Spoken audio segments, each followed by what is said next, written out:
morning.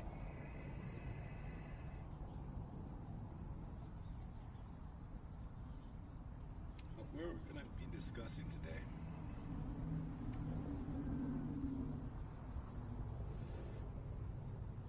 hold on. Yeah, hold this for a second. Is the Reefer Conundrum. The real issues with legalizing it. I'm talking, sticky cannabis. I'm not talking about recreational hemp. I'm talking about straight out marijuana. Actual, drugs. But, coffee's a drug too. But what people perceive as, traditional drugs. We're going to talk about all the issues with, say, legalizing it here in the U.S. And we're going to start off with the bimodal data fallacy.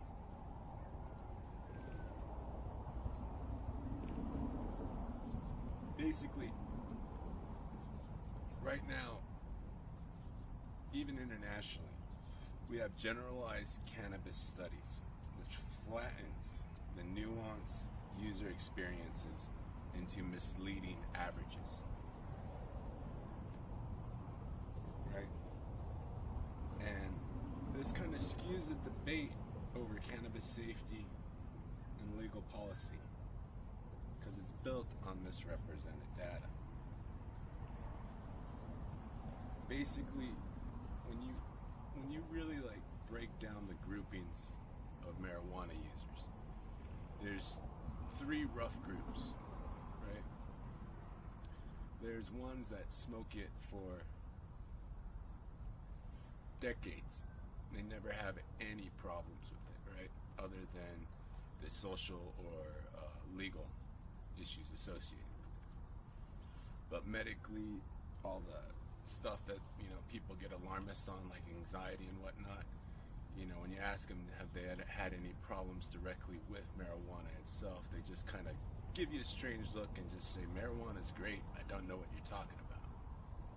And they make about 20% of the majority of people out there that consume the pot supply, meaning most of the pot that's grown and smoked is consumed by this 20% group. Then you have the 60%, which don't really understand why the other 20% like it so much, but they don't really get that many negative effects, so they might do it every now and then. Might, when it's convenient for them. And then you got the remaining about 20%, Group A, Group B, and Group C, that basically, they smoke a joint, they go on a full-on panic attack. They're the ones that have anxiety, that get amotivational syndrome, that have all the things that when you, put it down on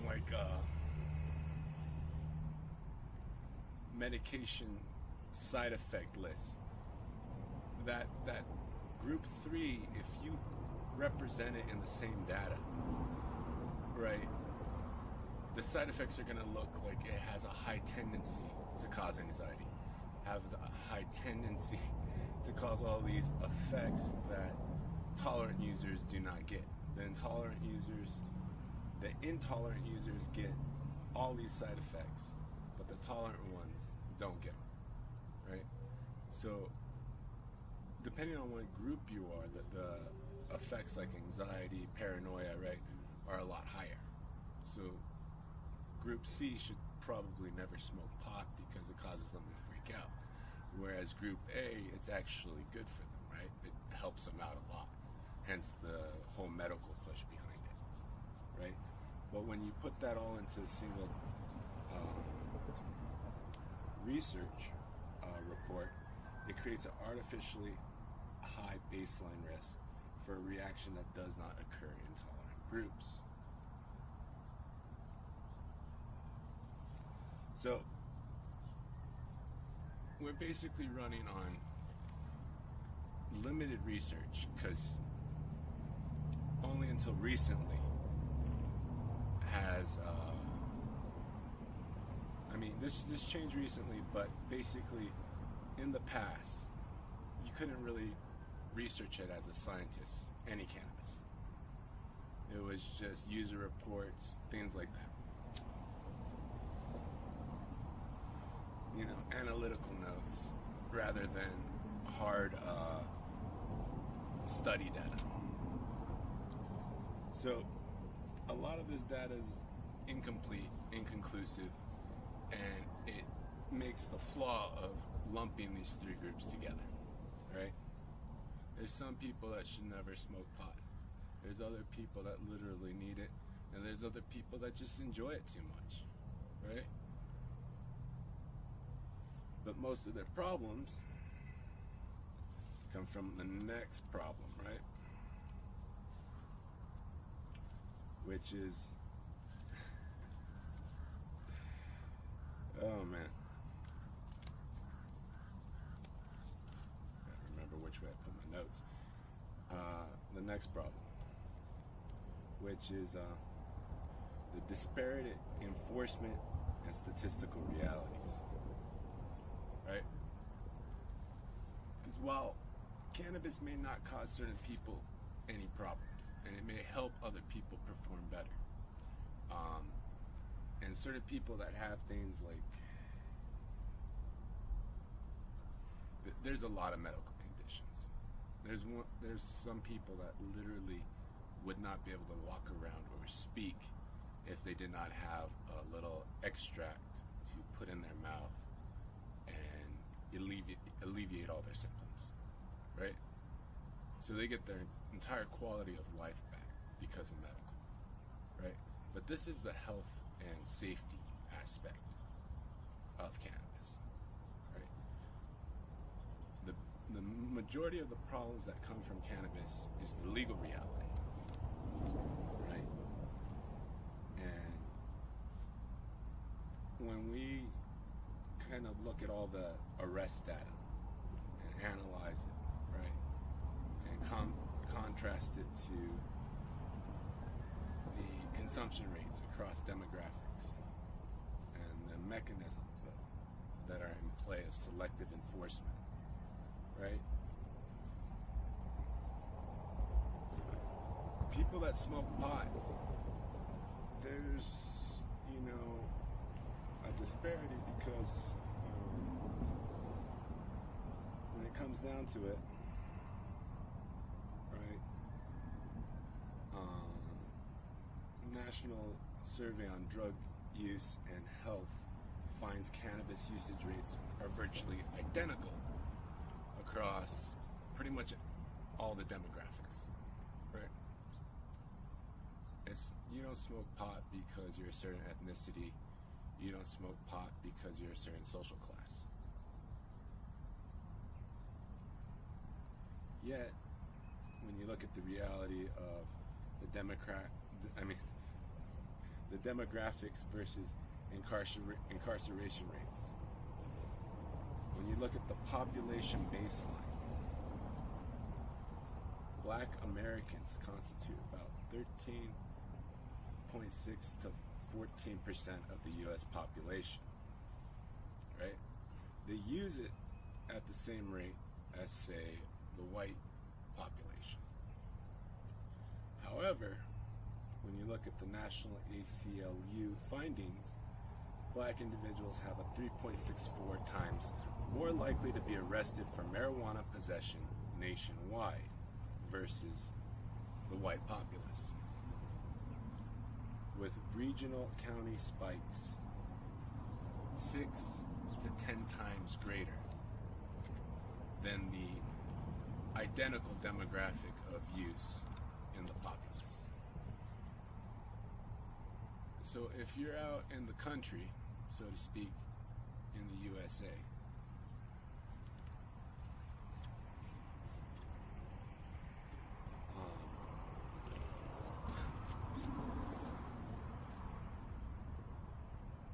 and you're smoking pot and you're white, you're probably not going to get arrested. If you're out in the country and you're black and you're smoking pot, you're probably going to get arrested because there's a 10 times greater probability for that. Right? Meaning, even though there's as many white pot smokers as there are black pot smokers in the country, right, or the counties and regionals that are out in the boondocks, they face basically a 10 times higher incarceration rate for just smoking a joint.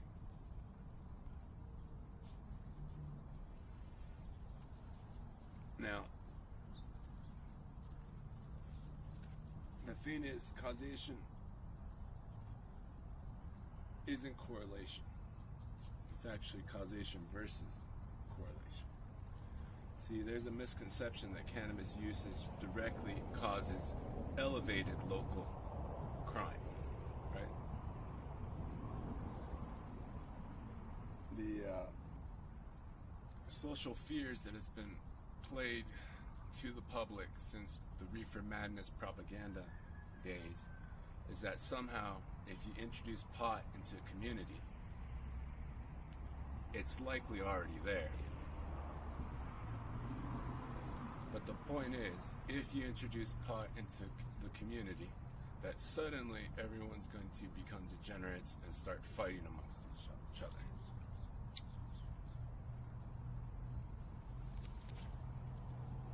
However, this is inherently untrue because of the National Survey on Drug Use and Health.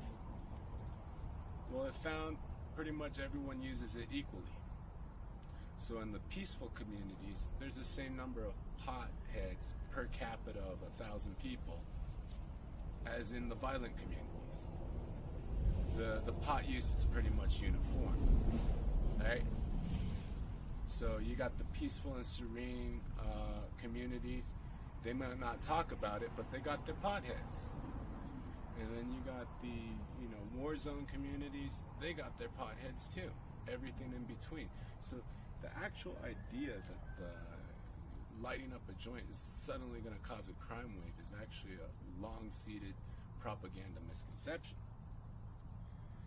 And basically, what we've been having here in the United States of America is a historic economic suppression to create dense, low-income, urban pockets which actually face higher patrol density and lower enforcement thresholds. Right?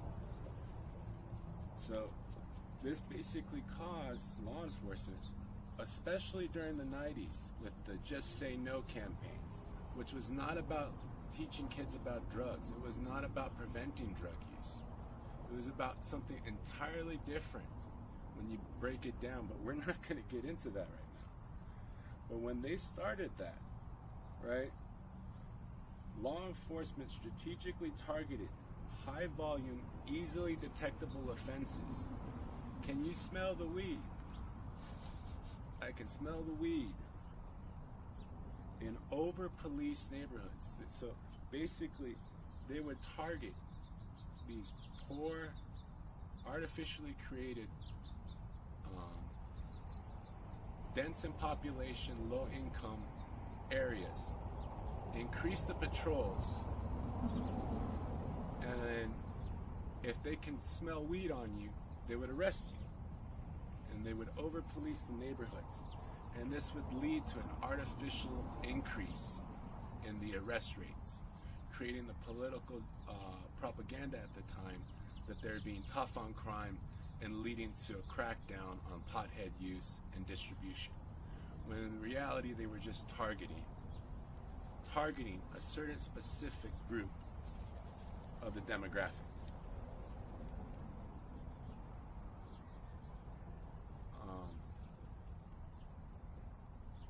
This is all present in the statistical database. If you go back and look at it, you realize through the 90s and even part of the early 2000s, the government was effectively targeting not just potheads, but low-income individuals in dense urban areas which historically tend to be black due to the suppression of black communities by the financial systems and the government as well. Again, another topic that is too long to condense into this video. But this essentially goes on to essentially the crime of being poor. Basically, the system economically filters crime, right? In peaceful, wealthy areas, you'll see people growing 99 plants just under the federal limit with no real documentation on the state level, and the cops just kind of ignore it. But someone tries a little legal grow in an urban pocket, and suddenly, you know, they have to be constantly proving their paperwork, showing their ID, proving that it's secure, all this other stuff for, you know, just, you know, 6 plants. So it's kind of weird because that's even today, right? And before, they were not really policing the well-off. They were just policing the poor areas. They were specifically targeting the poor. Most of the crime that led to convictions were against the economically disadvantaged demographic. Which leads into, you know, the pretrial detention and the indignant defense trap. Basically, right now in the U.S., we gotta cover this lightly because it's a bigger debate too, is the financial structures of the U.S. bail system dictate case outcomes regardless of guilt. Doesn't matter if you're guilty or not in America anymore. Not today, at least. The main thing that's going to dictate your conviction is whether you have money or not. And this creates a pretrial divide, right? Can you post bail or not? You could maybe have someone post bail for you, but you owe them a big favor and they're liable for what you do. So it's like, you can't just do that with everyone. If you can't post bail yourself, what happens in that situation? If you don't have systems to take care of your dogs in your absence, unexpectedly, then your cat's going to starve to death because it's locked in your apartment. And you're in jail and you can't get out because you can't post bail. You're going to get fired from work because you don't show up, not because you went to jail.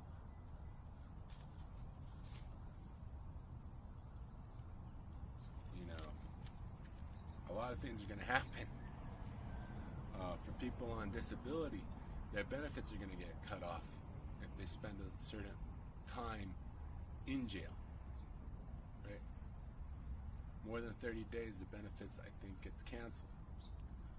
So even if they get released with a full dismissal, they're going to have to reapply to Social Security and get their benefits reinstated, meaning integration is a lot harder than if they could afford to post bail. Right? But that's just the reality of what, if you can post bail or not. Initial, right? But then in comes the incarceration conviction multiply reality too. If you are unable to post bail during the duration of your case, it leads to a 3 to 4 times more likely sentence with more penalties. Meaning you're going to be punished harder because you're in the inmate clothes than your street clothes, even if they're all tattered. You're going to be punished harder. That's across the board in sentencing. I don't know why judges are that way, but that's the way they are currently. There's no laws to kind of rein in that judgment. That's just the way it is right now. It's an unfair system, right? Meaning, if you did something legitimately, right, and it had a straight out 25% conviction possibility,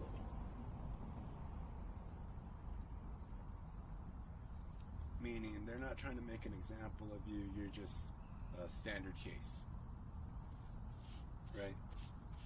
Because you didn't post bail, you're likely going to go to prison and face a harder system, harder sentencing. If you go full to court as an inmate. Meaning you'll end up with a felon with a worse record by trying to take your case in the inmate clothes through the judicial system as it is. What might have been, you might get a good chance to get off if you're out in your street clothes, is an instant go to jail, essentially. So, yeah, there are legitimately guilty people, but there's also people that are guilty and get, community service rather than a strict sentence. And this creates the pressure for a plea deal, for time served, which creates that felony record, but gets people out of going to court into they're not going to be able to roll the dice and get an outcome that they want. Basically, they would have to prove that they were completely innocent somehow from the inside to get that dice roll to come up.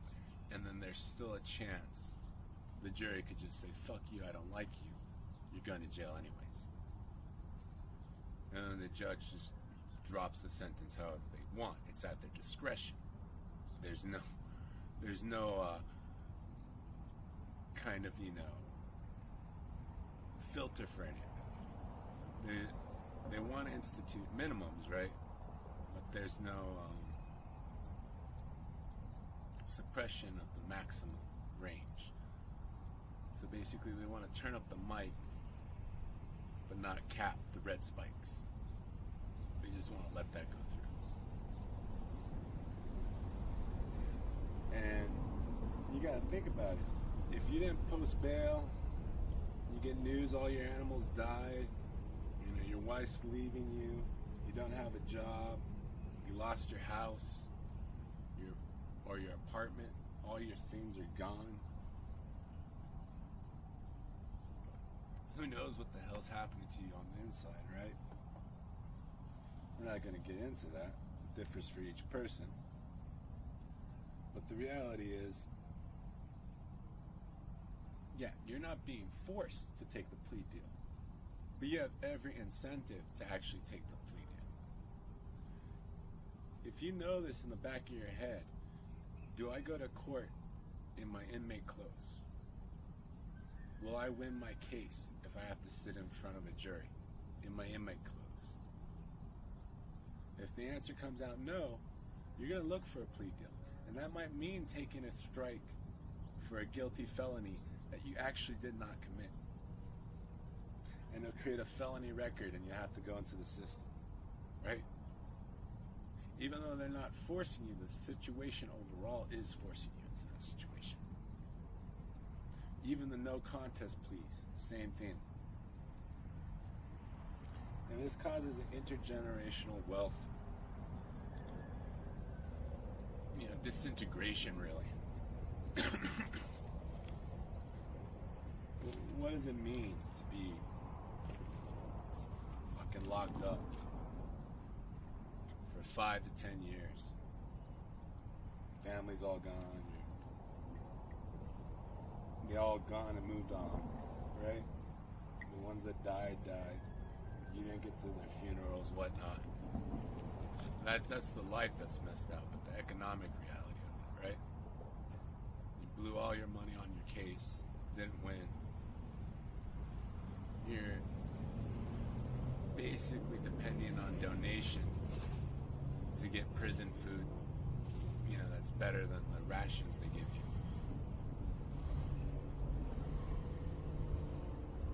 dealing with the psychological toll, the psychological toll of the hypervigilance after, right? You would be a convicted felon, so you don't really get a lot of employment opportunities. And a lot of the social services don't apply to you anymore. You can't go on most dating sites. Some people will not give you food, even though they'll give other people food as charities.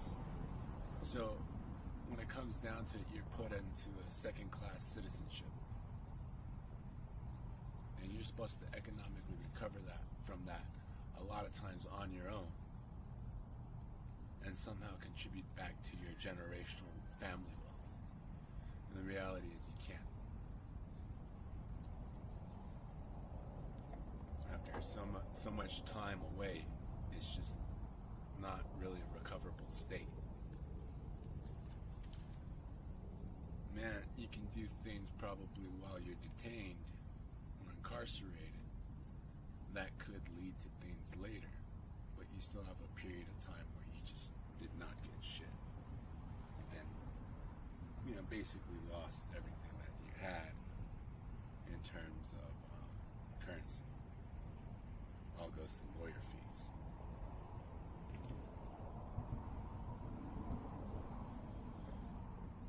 And this creates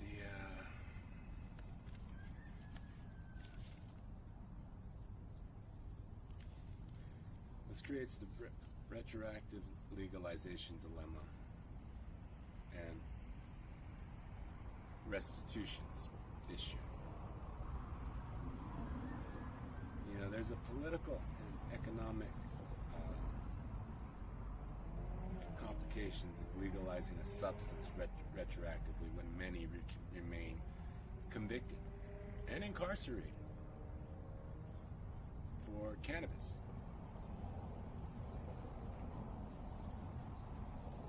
Right? And it comes down to a core question. What is fair societal restitution for a 5 to 10 year bid of life, income, and family for possessing or distributing a now legal plant?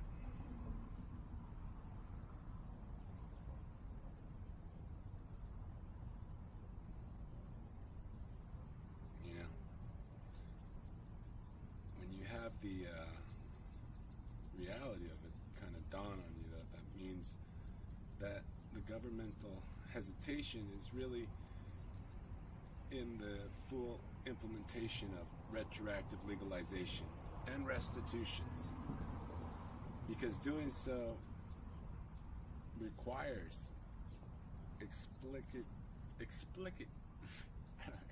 can't speak right now. It requires admission of past enforcement frameworks that were fundamentally predatory. Explicitly. Right? But the point is, when you think about it,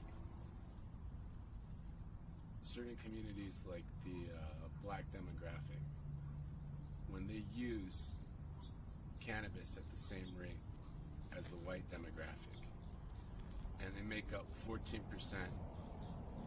at greatest of the U.S. population, but in the institutional correctional facilities, their percentage is way higher than the general population. And a majority of those convictions and sentences of the incarcerated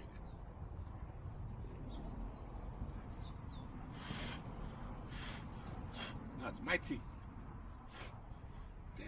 Damn ants. Ruining my video. Trying to get my tea. But anyways, when you think about it, having a catastrophe right now. They're literally trying to get into my tea.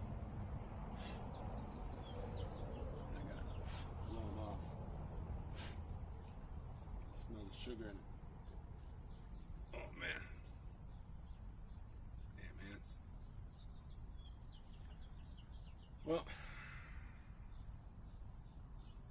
not sure how I'm going to edit that. But anyways, the reality is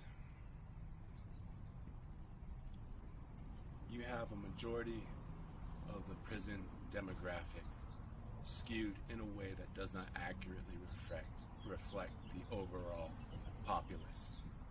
The majority of those incarcerated are for the crime of cannabis consumption or distribution.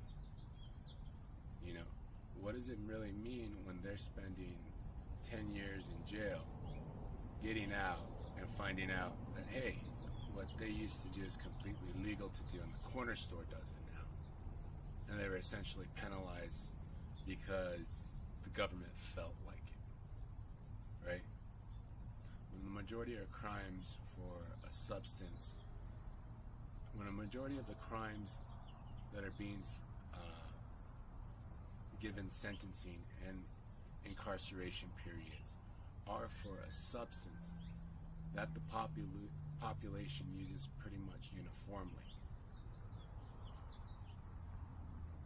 and certain demographics in the general population face a higher incarceration for the same universally used substance, it literally shows the government has been systemically targeting that certain demographic with enforcement for cannabis directly. It's not that cannabis is bad. It's not that cannabis is good. It's cannabis has been used as a tool to really oppress certain communities and cause them more economic hardship.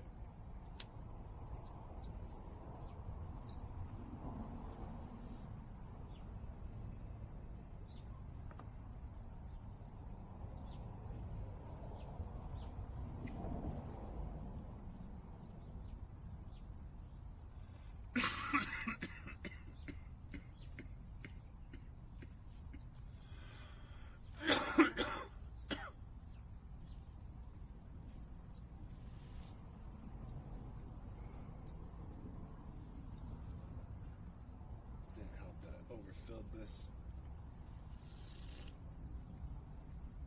but yeah, so it's like, yeah, legalize it, right? There's a lot of talk politically to do this. And Democrats want to do it, Republicans want to do it, they both want to be the ones that own it, that say we're the one legalizing it. But people don't realize the social economic implications of it, right?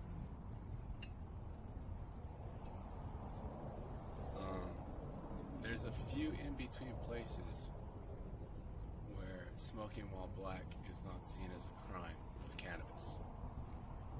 Regions, I mean. Not by the populace, by the enforcement protocols, right? You go out in the country and try it, even if you have medicinal and it's all legal, there's still states that will prosecute you. Some urban environments will prosecute you for trying to smoke up in public or any place that you don't have venting for and filtration for. It makes it really hard to consume. And those laws are specifically to target vulnerable communities. Not the ones that manage to survive through all that, but the ones that are struggling still because of the systematic oppression, more or less.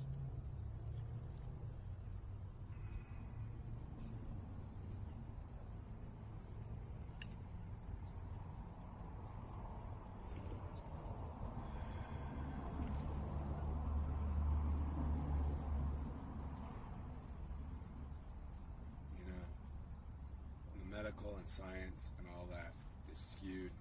There's a bunch of pop science videos that I'm not going to call out, but they basically use the skewed research data that basically misrepresents the groupings of marijuana users. The ones that need it fundamentally, the ones that really shouldn't ever do it, and the ones that are just, they'll smoke it every now and then, but they're never going to have anything remotely similar to an addiction problem with it.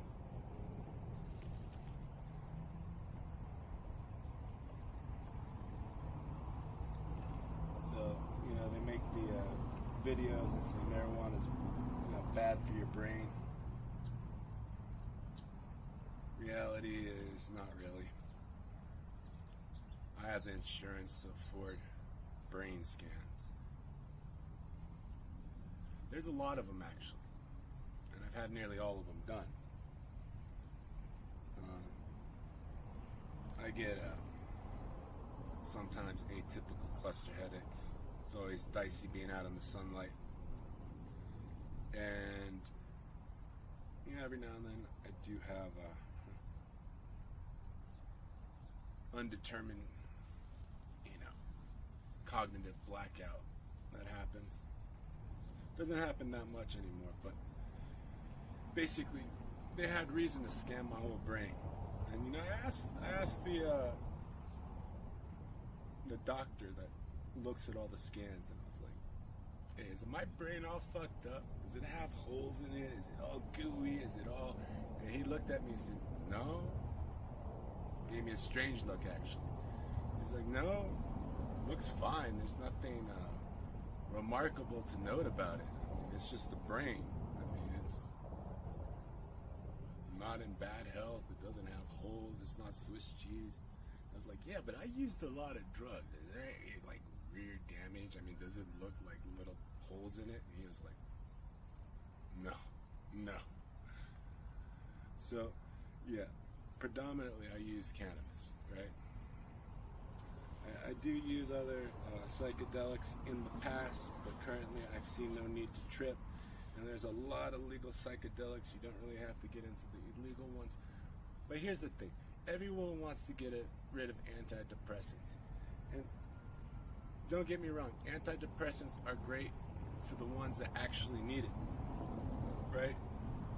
But the majority of need for antidepressants would be completely knocked out. There would be no market for them if doctors could prescribe medicinal, hallucinogenic mushrooms. Magic mushrooms, user reports, clinical studies have been shown. You only need them like once every 6 months, and most depression gets the fuck out, right? If you can't take the magic mushrooms, you gotta take the pills. So by the federals having magic mushrooms illegal, they have a higher antidepressant use case, because the doctors out there can't say, hey, I'm prescribing you, go take a magic mushroom. All because they're afraid the mushy heads are gonna, you know, just be sitting around eating mushrooms all day.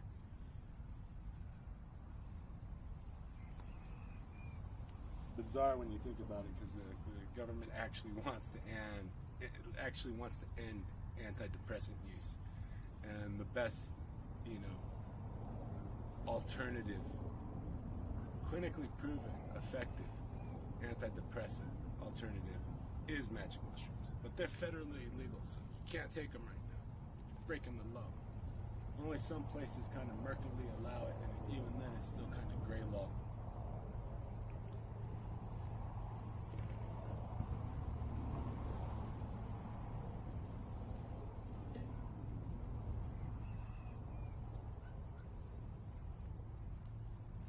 Anyways, those remaining thoughts said, the ant incident is going to probably pretty much end it for this YouTube video. These things are kind of not really rehearsed or scripted. I do kind of map out my keynotes initially, but I edit it later sometimes. Maybe this will be a one-shot, maybe not. Until then, later YouTube. See you next video, hopefully.